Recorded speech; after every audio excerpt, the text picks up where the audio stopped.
It finished Taunton Town 2, Wimborne Town 1 tonight here, and that's Wimborne's 4th defeat in 4 games, but this was a very much improved performance by the Magpies, particularly in the second half.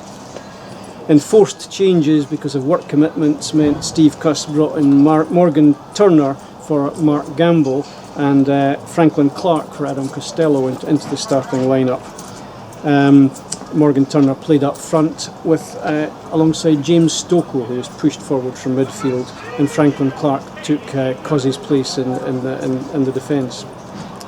In front of 264 people on a lovely night for football and a very, very good playing surface. The first few minutes were even, but a mistake on 11 minutes let Taunton in to score their first goal. Josh Klein-Davis beat the defender to the ball on the right byline, and his cross was turned in by Jordan Rogers when it came over. I have to say that there was a few people that thought he'd fouled our defender, but the referee didn't see anything and let it stand. 6 minutes later, a Taunton player was completely unmarked on the left, and he fired over with a good chance. But then on 21 minutes, Carl Preston, showing up well, won a corner, and Sam Griffin's good ball just beat Patrick Wilson and went out for another corner, which was then cleared. A good run on the right from a Taunton player from the right touchline ended in a shot across goal, and he was probably allowed to run far too far, and at this point Wimborne were guilty, just as on Saturday, of giving the ball away too easily. Noticeable that Taunton, when they had the ball, they were much better in possession. In 37 minutes, James Stocco got free and he took the ball to the byline and crossed a dangerous ball, but it was cleared. Then in 37 minutes, a killer second goal for Taunton. That man Jordan Rogers again, across from Jamie Price on the right, and he turned and Rogers turned the ball in at the far post. Sam Griffin was put clear through the middle on 43 minutes, but he delayed his shot too long and was dispossessed. So when the referee blew his whistle, it was Taunton Town 2, Wimborne Town 0. A different story in the second half though. Wimborne came out strongly. James Stocco had a shot that just went wide on 52 minutes, and on 57 minutes Steve Cuss made a change, bringing Ant Waters on for Morgan Turner.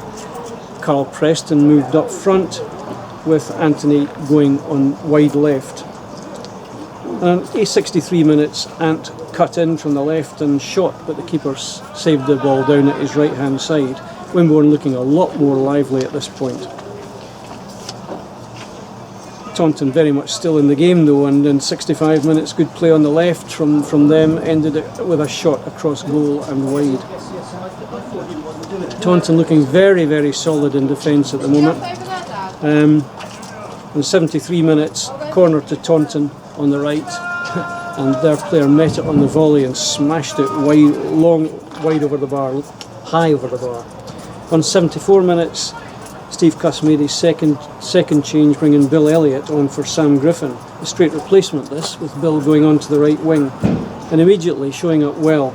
And at 80 minutes, Wimborne got the goal there, play deserved in the second half. Carl Preston, Ant Waters on the left was fed by Billy Maybury, and his clever ball into the middle was stopped by Carl Preston, who put the ball calmly past the Taunton keeper. 10 minutes to go then, and 2-1 to the home side. Well, Taunton managed to play out the remaining 10 minutes without too many alarms, but Wimborne definitely on top, and you could see by the fact that Taunton were playing for time that they were worried about the potent Wimborne attack. So the referee blew his whistle, and it's Taunton 2, Wimborne Town 1, but Wimborne can look back on this game, particularly the second half, with a lot of pleasure. A word for James Stocco, who played in his unaccustomed role nowadays of up front, and he ran his heart out and did extremely well. Carl Preston looked good, and Ant Waters and Billy Elliott, when they came on, looked very good indeed. So Steve Cuss will no doubt be a lot happier after this performance. Still work to do, but the signs are there. Next up for the Magpies, away to Burnham on Saturday, and we hope to see you there. And I'm with Steve now after tonight's defeat at Taunton. Steve, a fourth defeat, but you must be happy with the signs you saw there, particularly in the second half. Yeah, second half was much improved, and if anything at that stage, I was asking the players to show a little bit of character and a little bit of response at half time. We found ourselves in that position we saw too often at the moment of a mountain to climb, and we had a go at it second half, and I've got to give the players a lot of credit for that. I thought they were excellent second half, and really took the game to them, and we dug in deep because we still had to defend, and we made a real game of it second half.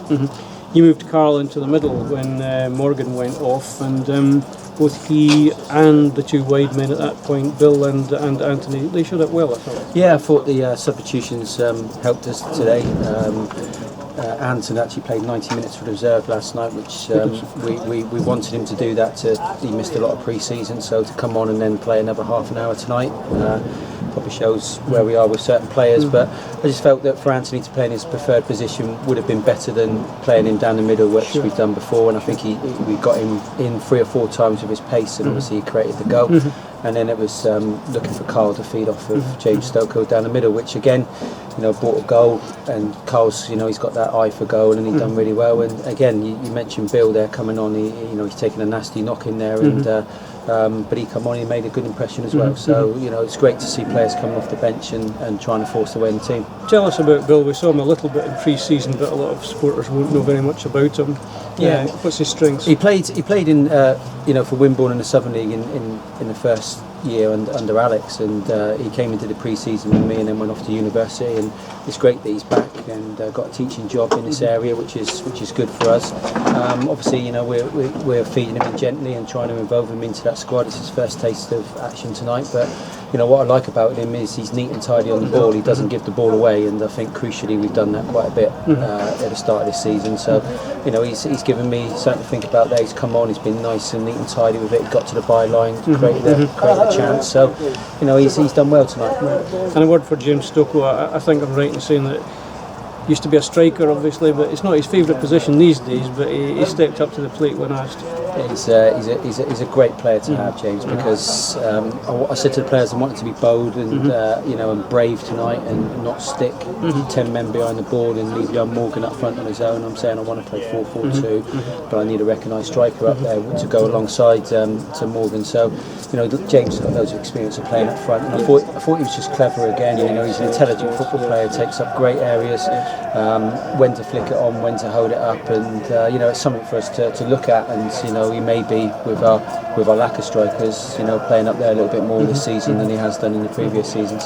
Any knocks? I saw James Patrick walking off with a bit of a limp, but he assures me it's nothing serious. Yeah, I think it's a word of praise for Patrick as well, because he's had 11 months without any football. Yeah. And he had to play. You've asked him to do a lot. Yeah, I've asked him to do a huge amount, and I took the opportunity to leave him out on Saturday just because of we're trying to look after him. But he come in again tonight, and like I said, we wanted to be brave, and we exposed him with 2 midfielders, and I thought he did really well. Yeah. I thought he did terrifically well in there, and we're going to see Patrick getting better as the more games he plays. The only other knock is the incident to Billy and to Bill Elliott, and he's got a bit of a cut on his nose, but he'll be all right. He'll be recovering.